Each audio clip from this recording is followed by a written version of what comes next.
So Afghanistan, if you don't know, from 1933 till 1973 was ruled by King Zahir Shah. Now that is an incredibly long period of time to be ruling a country. Most of the 20th century, really, all the big changes that were occurring under him.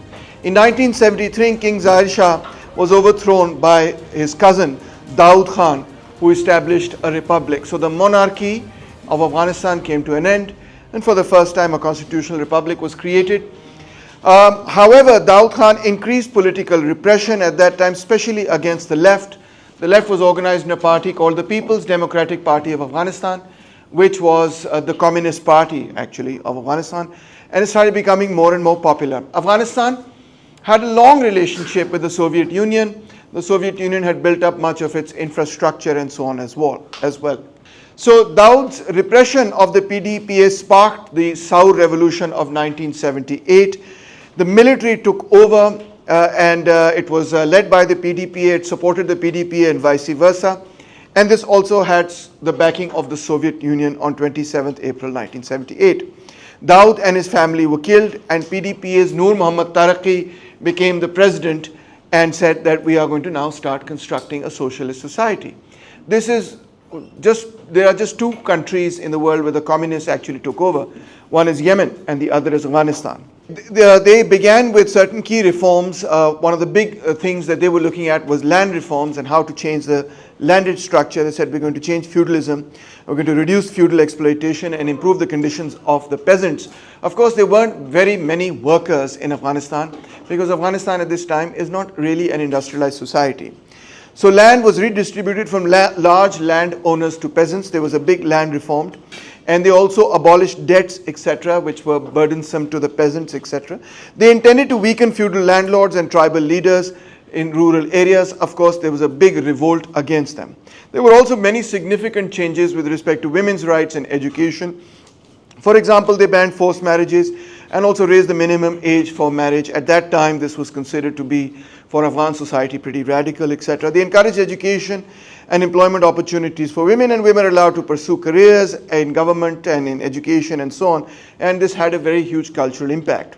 Also, they began large literacy campaigns. They said, we're going to make education free and we're going to make it more accessible, and we're going to go into the rural areas and we're going to aim for 100% literacy. So they literally sent out teams of people to teach adult literacy and to eliminate illiteracy, especially in rural areas. They also targeted, of course, women in this regard and marginalized communities. Afghan society, especially the Pashtuns, tend to be conservative in this regard, as you may know. And so they really wanted to bring Afghan society out of its conservative ethos, etc. They also attempted some economic modernization, nationalizing certain key industries such as banking and large-scale agriculture, and they wanted to create roads, schools, and hospitals. And to do all of this, they were relying mainly on the Soviet Union for help. This, of course, was challenged by the more traditional ulema and by the more conservative sections of society, especially the landlords and tribal leaders, etc. This conservative backlash then was supported by the ISI and later by the CIA as well, who organized them into the Mujahideen. And the Soviet Union then intervened, etc., and a long civil war occurred, which ended in 1988 when the Soviet Union finally withdrew. When the Soviet Union withdrew, however, first the Mujahideen continued to fight the Afghan communists, who actually stayed in power another 3.5 years. And then when the Afghan communists retreated, finally, the Mujahideen came to power, but unfortunately the Mujahideen could not form a unified government. Instead, they started fighting each other. And that was a very destructive war in particular, which only came to an end to some extent by 1996 when the Taliban finally took power. The Taliban emerged in 1994. So they consider themselves to be Mujahideen, but they are not the Mujahideen of the 1980s, although some of them claim to have fought there, etc. It was founded by Mullah Muhammad Umar, whom you can see over here, who has a problem with one eye, etc. It originated in Kandahar primarily as a response of Pashtun students, that's what Talib of course means, from madrasas, as well as in Pakistani camps. A lot of them were actually recruited from Pakistani camps, and their leadership also was recruited sometimes from Pakistani madrasas, Jamia, Binoria, and Karachi, and so on. They aimed to restore order and, of course, to implement Sharia law. So between 94 and 96, they rose to power, and they began to gain more and more support, and they promised an end to the instability that had been in Afghanistan because of warlordism. So the various Mujahideen groups were fighting each other. That was considered to be warlordism. And they were strongly supported by the Pakistani government as well. Because there were 7 different Mujahideen fronts, and the Pakistani government could not control them or unite them, etc. They started fighting each other. Ahmad Shah Massoud, etc., Burhanuddin Rabbani and others had their separate groups. And at first Pakistani military backed Gulbuddin Hikmatyar, but he was not able to conquer Kabul. And then when the Pak military supported Taliban, they were able to take over Kabul, but they were not able to take over the north of Afghanistan, Mazar-e-Sharif, etc., which remained under the control of what came to be known as the Northern Alliance. By 1996, they captured Kabul, and when they captured Kabul, they immediately went to the UN compound, where Dr. Najib, the former president of Afghanistan, who was the communist president, was under UN protection. They brought him out, and they tortured him, and they hanged him in Kabul, etc., from a lamppost. And they began to implement very strict religious laws, particularly on women and also on minorities, etc. So some of the things, of course, that they were criticized for is the banning of education for girls. For a long time, Pakistani society simply denied that this ever happened. No, that's not the case with the Taliban. But now, as you can see, the Taliban are back in power, and the same thing is happening again. They're very much against education for women, etc., which was one of the chief goals, really, of the left government in Afghanistan as well. And they hosted Osama bin Laden, Al-Qaeda's leading leader, and Mullah Muhammad Umar also gave his daughter to Osama bin Laden as one of his wives. And of course, they were very anti the Hazaras, etc., because of the Shia-Sunni conflict, and very repressive towards the Shias in that particular period.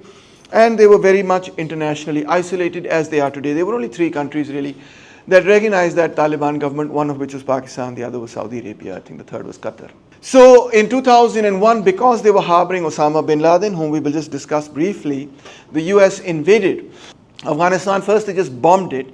And when they bombed it, to everyone's surprise, the Taliban government just collapsed very, very quickly, very, very rapidly. But in fact, they did not really collapse. What happened is that they retreated, and many of them, in fact, came to Pakistan. This is called Operation Enduring Freedom, which was launched in 2001. Taliban then started an insurgency against the Americans, etc. And they were the main group that was fighting NATO. In fact, there were really no other groups that were fighting NATO, frankly. And they were able to use the border, to cross over from the border to do these sorts of attacks, although the attacks were not really very large in the way that they didn't inflict a mass number of casualties on the Americans. But certainly they had, in rural areas, they continued to have support, continue to enjoy support in Pashtun rural areas, and they could manage very high profile attacks. For example, when I was visiting Kabul in 2014, I was staying at a hotel, and opposite my hotel was a presidential palace.